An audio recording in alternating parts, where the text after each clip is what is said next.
I was always around it. My mother wanted to be a musician and absolutely loved music and had a stack of records from opera to old sort of like jazz and swing and big band classics and a lot of the schmaltzy stuff that happened back in the 60s, which I now love. Frank Sinatra and the Rat Pack and all that stuff. And those records were always on. And I used to look forward to Sundays because Sundays were like the family was together and there was always music in the house. And she was always singing and thought that, becoming a musician would be very noble, a noble sort of career. And wanted me very early on to take piano lessons. And I remember saying, no, I wasn't really interested in piano, but I then became interested in guitar and started putzing around with that. But I don't think everything really clicked in until I was about 12 or 13. And I was listening to the radio and there was a bunch of music that I connected with. And that's about the time when everything sort of clicked in with me. But I've always been interested in it. I mean, I remember my cousin taking me to the Sudbury Arena. I'm from Northern Ontario originally. So the Sudbury Arena in 1977, I saw Kiss. I was 10 years old. And that was kind of an earth shattering experience, so you can just imagine a 10-year-old seeing, like these larger than life characters at 110 dB, just being like blown over by it. And I just thought it was the greatest thing I'd ever seen. But it wasn't really until I was about 12 that I kind of went, oh, wait, this is cool. I think this is where I want to go. What's funny is I recently had Anthony Carone of the Arkells on the podcast, and he said that the first concert he ever saw was Kiss as well. So Kiss is getting a lot of young people started on their musical journeys. Next time I talk to him, I'm going to have to bring that up. Yeah. And what's funny is I'm in Ottawa. That's where I'm from. And they have Blues Fest in Ottawa. So it's like one of the biggest festivals in Canada. And when I was younger, get this, I saw Kiss, but the person opening for Kiss, this is what happens on festivals. It's like the music doesn't always match. I saw Ice Cube open for Kiss. So just a heads up. So that I thought that was kind of a funny mix, but I think Cheap Trick was opening for them when I saw them, and that was just like, whoa. It's a good double bill. Yeah, it was a great double bill. So you said you gravitated towards guitar. Was there just a guitar lying around, or? No, we borrowed one off my cousin, who had this. I don't even know what kind of guitar it would have been. It was a classical, quote unquote, classical Spanish kind of guitar with nylon strings. And I used to take that to my guitar lessons when I started taking guitar lessons and playing. Yeah, I didn't take it very seriously though. It was kind of one of those things that I kind of pushed it off to the side. I thought, oh, this is kind of cool, but I hadn't really figured out that was another voice for me, so to speak, musically, right? And it wasn't until later on I saw a guitar player by the name of Kevin Bright play guitar, and I was in elementary school, and he would have been in high school, Espanola High School, and their stage band came and played, and I saw him play, and he did a solo, and I was like, oh, hang on a second, that's cool. What's possible. Yeah, and then I became friends with him later on, and actually had lessons with him, and so on and so forth, and he's remained a big influence. But yeah, that would have been about the time when I went, okay, this is interesting. This might be the thing. And you said on the radio, you started to hear bands or artists that you like that started to influence you. Can you name some of those artists? Cheap Trick was definitely one of them. I was always, up until I was about 13 or 14, I was always listening to Kiss, Aerosmith at that point. I'm 55. So we're talking, late 70s, early 80s. And I got really into new wave. So Gary Newman and basically a lot of those kind of records that were coming out of England, I was just enamored with. The Cars was another big influence, people like that. But yeah, initially I remember also Max Webster, a lot of Canadian bands, Rush, of course. So there was a lot of April Wine. Anybody that, because I was in a small town in Northern Ontario, anybody that would come through, I would go see them. So I saw some really, really cool bands, and I saw some very not so cool bands. And Sudbury actually had some good bands come out. Sudbury had a music scene that. Yeah. Was it hip and happening? Yeah. To be honest with you, I wasn't really that aware of what was not then at the time anyway. I wasn't really that aware of what was going on in Sudbury, but was definitely aware of what was coming out of Toronto.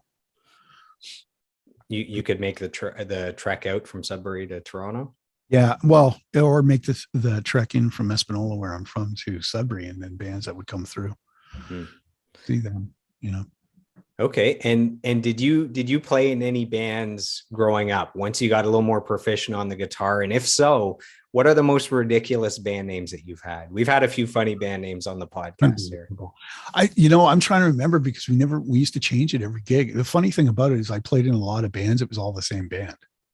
Okay. Literally every gig, I think we changed the name. But I'm from a town, like the town I'm from is like really small town, and they've had the population up since I was born, and it said 5,500, and there's no way in hell there's 5,500 people in that town.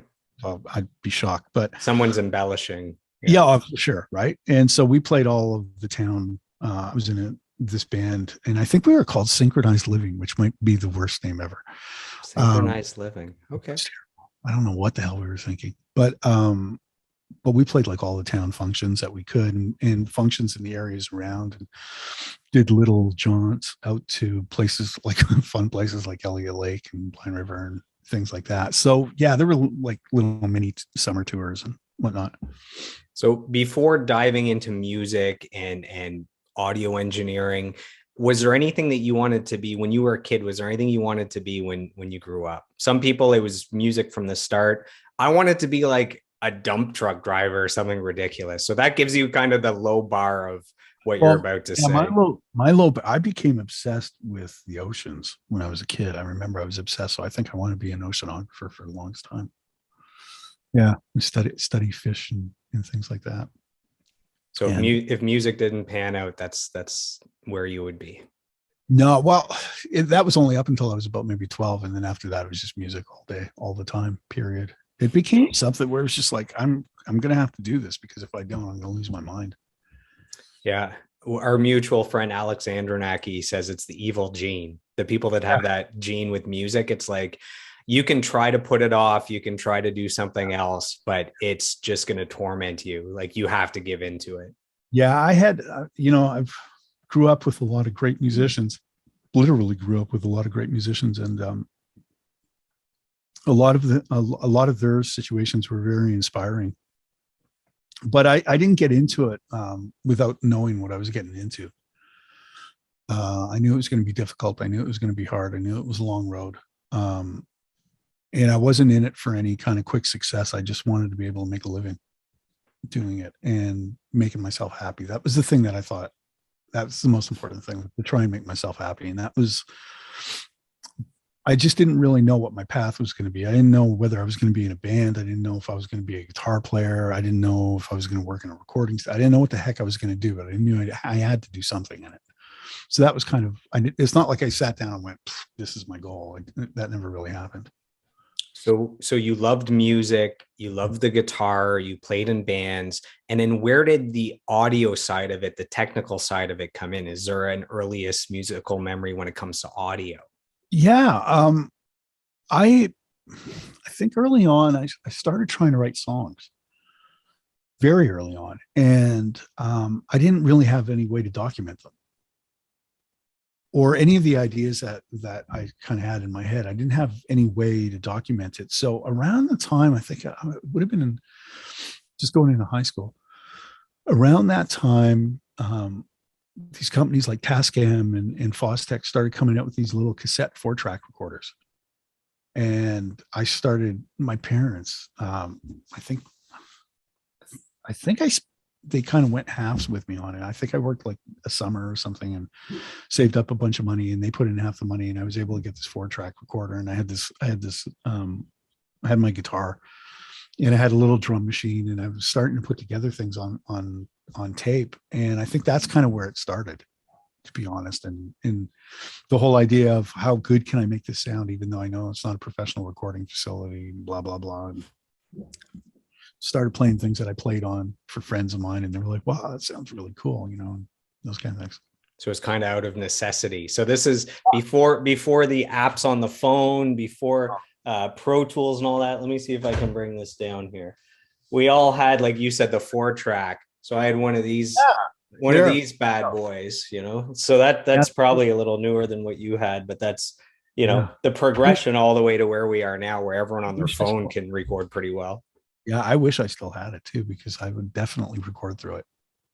For sure. Without question, I would, just to get a sound out of it, because that's awesome. Did you do the almost every audio engineer I talked to, including myself, had the phase where they had like the 2 cassette players and you would record to one and then play it and then record to the other? It sounds like you might have skipped that phase. I skipped that phase. But the funny part about it was, you fancy. That's how you made it so successfully as an engineer. You were ambitious from the start. Yeah, I went right for it. No, what happened was, the first time I saw somebody do that was actually the bass player in my band did that. And he had 2 identical cassette recorders, and he would record himself on one and then record himself at the same time on the second one and play back from the first one.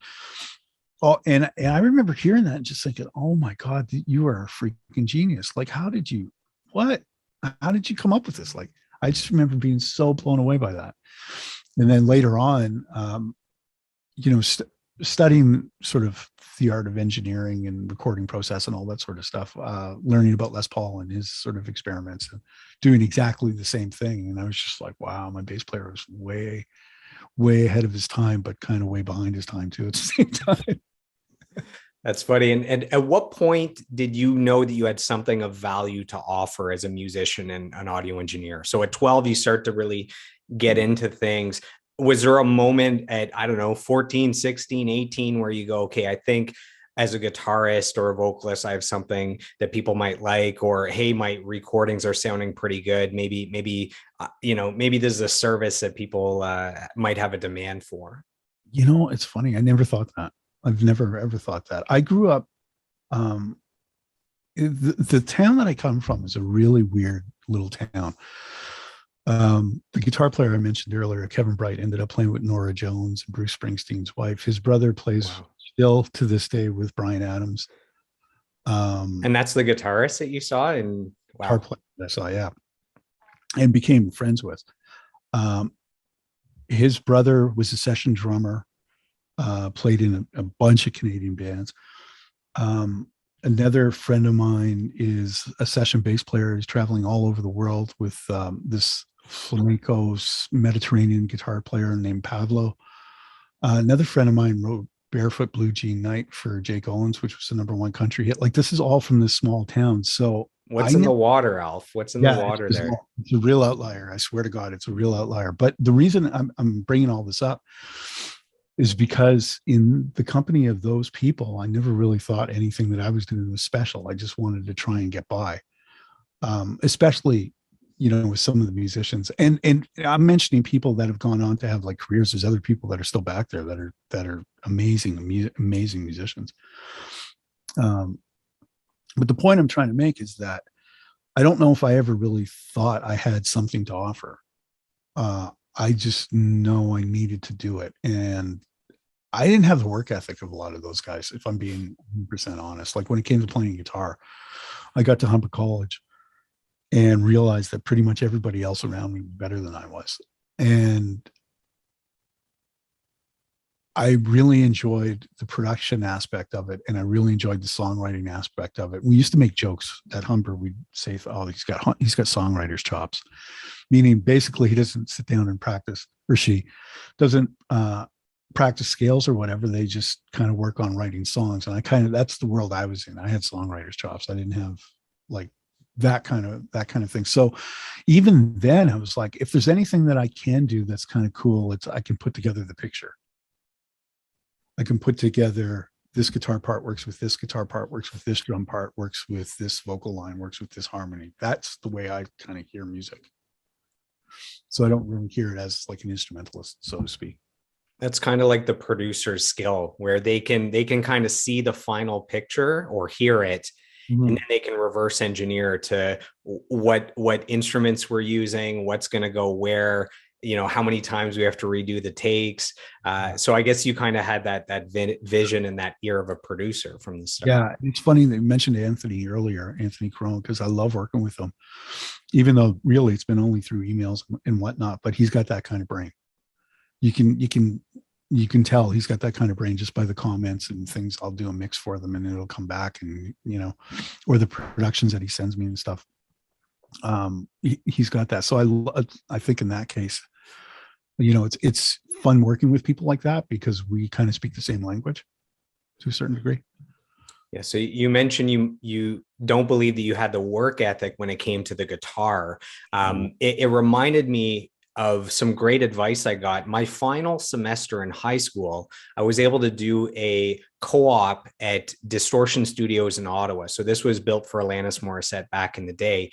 And the studio manager there was a young guy named Kirk Ellard. Unfortunately, he passed away really young. And he gave me great advice. I got in there, I don't know, 16, 17. And he says, so Joel, what do you want to do with your life? What do you want to do in the music industry? And I said, I want to be a professional musician. I want to be a guitarist. He goes, that's awesome. How many hours a day do you play? And I'm thinking I'm doing pretty good. I'm like, an hour a day or 2 hours a day. He goes, okay, let me get this straight. Everyone else in their profession is working 8 hours a day to be great at what they do. And you think you can get by just 1 hour or 2 hours a day?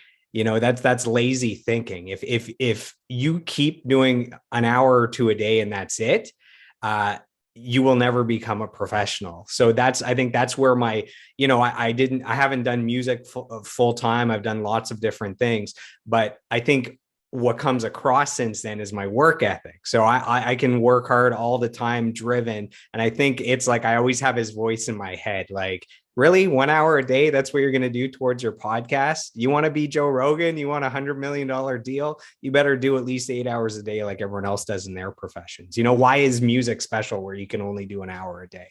That's amazing. An amazing outlook. It really is, because that's the funny part about this. I think a lot of people don't realize, excuse me, how difficult this is and how much effort and how long it takes to become a professional musician. I don't consider myself a professional musician now. I don't make a living playing guitar.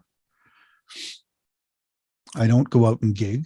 My thing was always in recording studios, and because I was either producing or engineering, there was most of the time somebody much more capable doing it than I was. So that was always whatever served the song, what suited the situation, and to be honest with you, that was the role I was really comfortable with.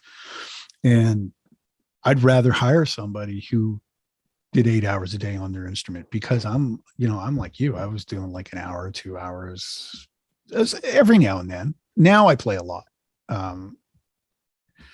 In the last, I want to say 6 years or so, now I play an awful lot, but at the time, not really. It was just, I was so much more enwrapped in everything else that I didn't have that kind of work ethic when it came to the guitar, but I definitely had that kind of work ethic when it came to the studio.